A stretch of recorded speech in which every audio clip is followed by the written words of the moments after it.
Give Buju Banton a chance, says former Prime Minister Patterson, who cites no reason to condemn the artist now for future endeavors. Teach them! Always make sure the message will reach them!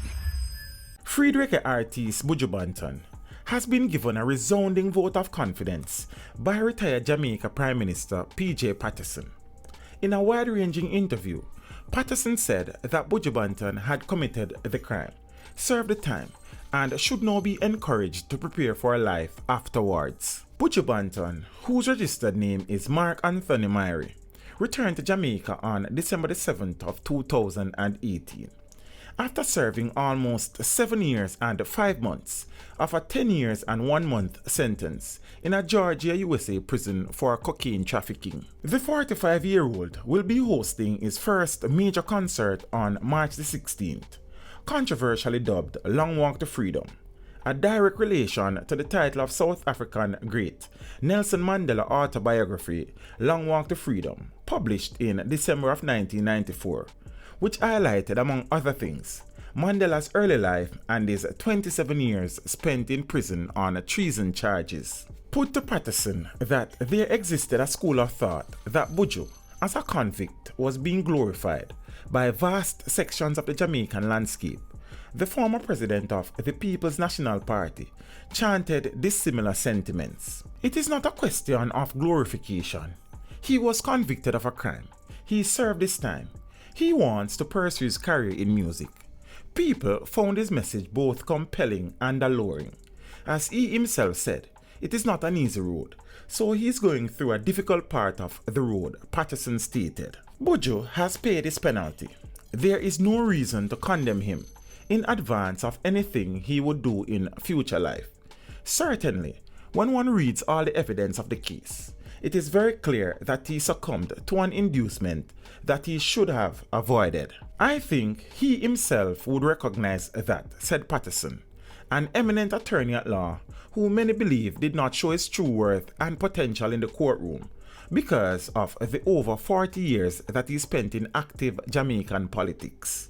Jamaicans, Patterson thinks, should give the reggae singer the space to reshape his life and career so that he can again become a positive influence on the Jamaican society. He is embarking on a resumption of his career, and I think certainly that all well-thinking Jamaicans would wish him well and would hope that he will carry a message that will help to inspire and uplift our people at this time. Buju Banton was held by United States Drug Enforcement Administration agents during a drug bust in Miami in December of 2009 and charged with, among other things, conspiracy to distribute and possession of more than 5 kilograms of cocaine. Following a 6-day trial in September of 2010, the proceedings were declared a mistrial as the jury was unable to reach a unanimous decision.